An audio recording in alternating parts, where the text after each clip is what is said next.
They were coming from foster homes. They were easy pickings. They were easy prey. And it happened on McMahon's watch. And it happened on everyone's watch.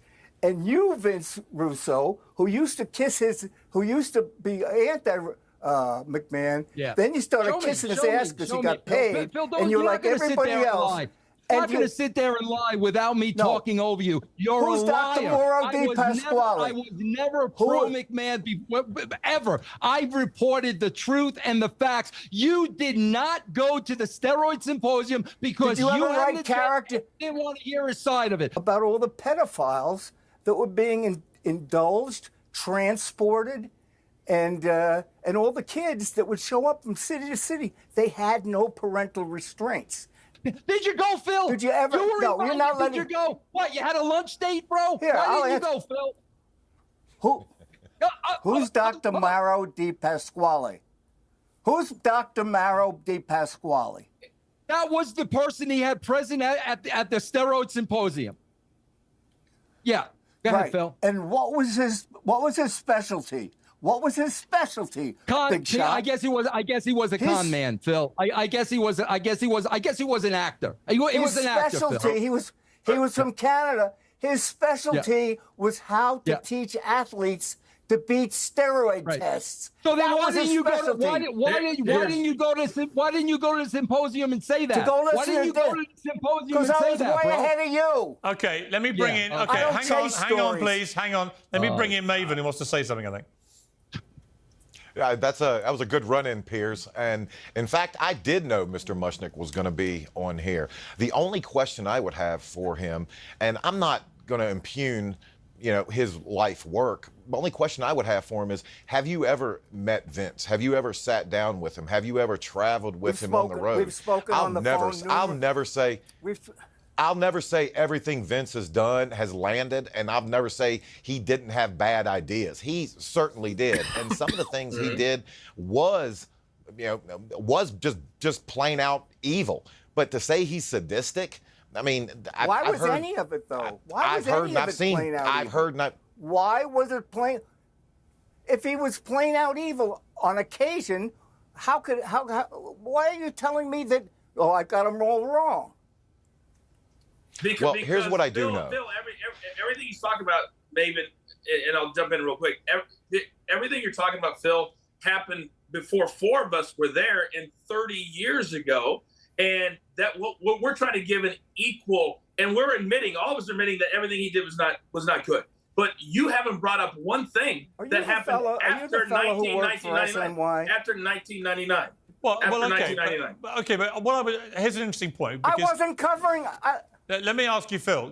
Phil, you were one of the first. Coachman? Well, Phil, let me just jump in a moment, Phil. Phil was one of the first journalists to expose the widespread use of steroids in WWE. Right. Vince McMahon was acquitted in 1994 for distributing steroids and won a conspiracy to distribute steroids. He addressed Phil Mushnick directly afterwards. We've got that clip. I was constantly amazed at the utter lack of ethics of some of the good guys involved in my case, all of whom had demonstrable ties to Mr. Phil Mushnick. I watched the good guys lie to the media, lie to the judge, lie to the jury. I watched the good guys get caught because they tried to pressure my alleged co-conspirator into changing his prior sworn testimony. I watched as the good guys were forced to admit that they had destroyed evidence.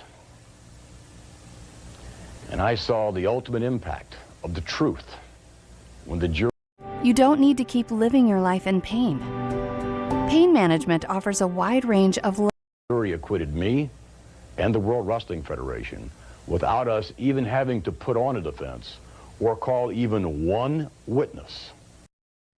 No, Phil, there was obviously no doubt that a lot of them were on steroids, right? So were you surprised when McMahon was acquitted?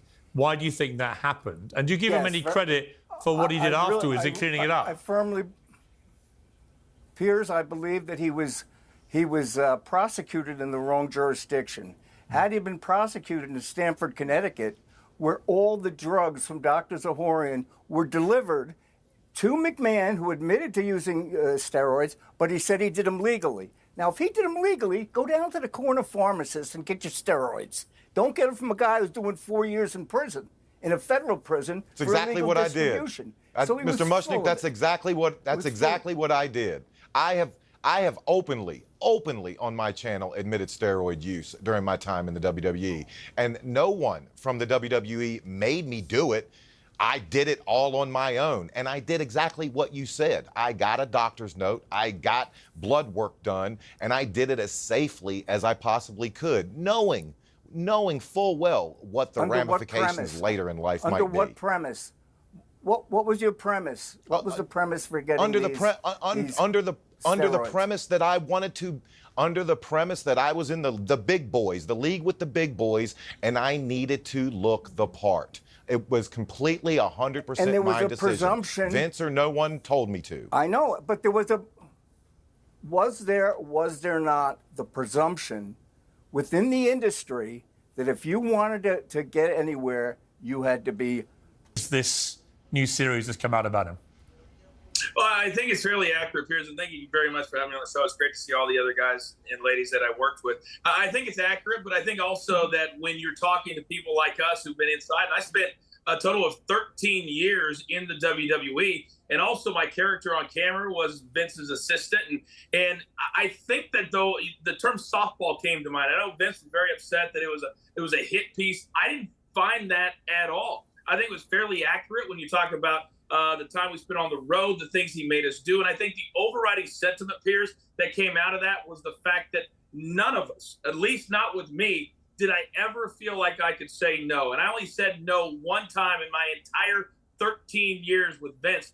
And when I look back on it now, that's one of the things I regret the most. But as far as accuracy, I think it was accurate, but I certainly don't think they went far enough as far as all the things that he made a lot of us do.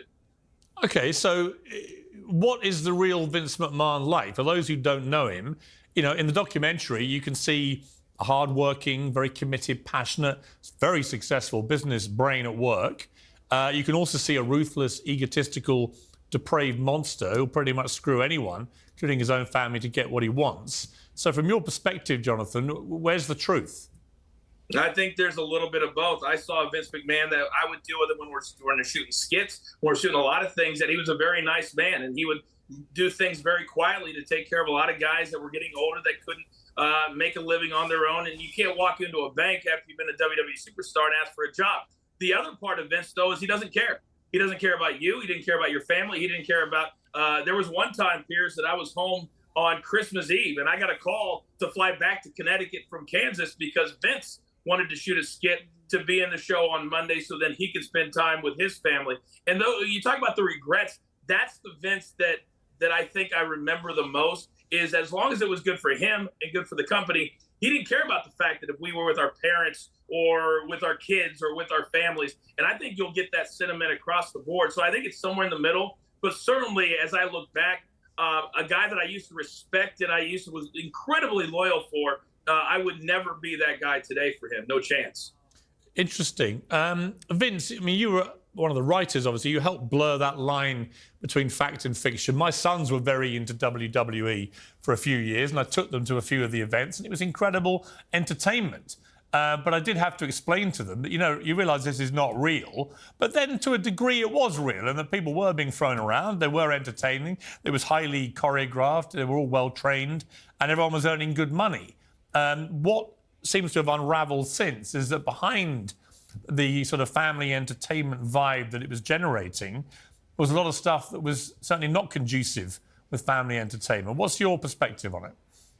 Well, you know, Piers, I will tell you, one thing really bothered me when I left, and to back up Coach, you know, I was the head writer during the Attitude Era. We were very successful during that time. The reason I left Vince was because I was looking to relocate my family because I was putting in so many hours. My wife was raising my kids by herself. And Vince McMahon looked me in the eye and said, Vince, I don't see what the problem is. You make enough money now, hire a nanny to raise your kids. Those were his exact words. I was on the phone with WCW the next day because I was no longer going to work for a man like that. He showed me his true colors.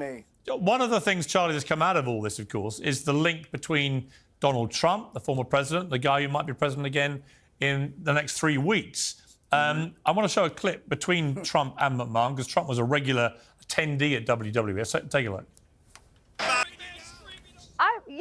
I say yes, but I also say that in a positive sense, because I think there is a lot of showmanship involved with both of them. I think they are both what you would consider to be the ultimate types of businessmen, right? They know what sells. They know how to entertain. They know how to engage. And I think they also recognize talent in other people that then they're able to uplift those around them to also be larger than life. So yeah, I think there's a lot of similarities. And I think that Trump probably, when you look at him now and how he addresses people and how he runs his rallies, I probably think he did pick up a couple of those skills from Vince McMahon in the WWE. And I definitely don't see that as a bad thing. So, Donald Trump got a new fan base from being in the WWE as well. Right.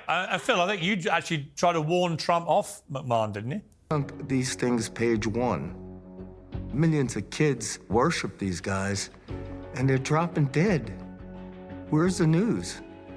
And again, McMahon seemed to escape that. Jonathan, what's your view of Mr. Mushnick and all his exposés? Well, I think when you write for the New York Post, and I came in long after a lot of the things he was just talking about that in the documentary, but when you write for the New York Post and your entire job is to write negatively about somebody, he knew that writing negatively hang on. I write for the New York Post, and that's not my directive. I'm a columnist. I'm a columnist for the New York Post. No one tells me to be negative. I can write what I like. So I would take issue with that. But in the 90s, okay, well, I'll say back in the 90s when he's writing about that, I'll say specific to this then. I apologize to you, Piers. But he started writing about this, and these are things that people will resonate with, that they'll latch onto. And I will tell you this, that in my entire 13 years of being in the WWE, I never saw Phil Mushnick even try to come backstage to see what the atmosphere was like. I never saw him ask to have a sit down with any of us. And I think that sometimes when you're a journalist, especially, and you're trying to sell newspapers and you're trying to sell your column, and you know that people need to read it for you to keep that, I think that's where Phil has always fallen on. And he's the one guy, because I love a good back and forth. I love a good and a bad. And I would never sit up here and completely defend Vince. But I will say that Mr. Mushnick in particular, because we used to talk about him all the time, because it seemed like every other article that he would write was something about Vince, something about the WWE. And there are a lot of good things that I got out of the WWE. I have 2 beautiful children that without the WWE, I wouldn't have today. I had the talent that I have, the way that I do my job, I got by learning in the WWE. So every article, I don't remember anything that Phil ever wrote that had one positive thing to say about the WWE or Vince. And if you're that report on it with false information, from that point on, Phil Mushnick had zero credibility with me. Okay, and Charlie, your views of Phil Mushnick style trash talk. But in terms of your perception of Vince McMahon, it's quite hard to work out from the documentary and from everything I've read and gleaned where the villain begins and ends and where the showman who sort of blurs the line between fact and fiction begins and ends. How bad a person, in your opinion, is Vince McMahon? My empirical knowledge, my knowledge based on research, based on interviews, and interviews with really good people. I've met some wonderful people. Bruno Sammartino was one of the most noble people I've met because he told the truth. But based on what I know of Vince McMahon, he's the closest thing to the fictional character Hannibal Lecter I've ever met. Wow, a serial killer. He's that sick. Really? I think he's a sociopath. Yes, absolutely. What do you do when you make jokes on the air, as the future governor of Minnesota did, Jesse Ventura,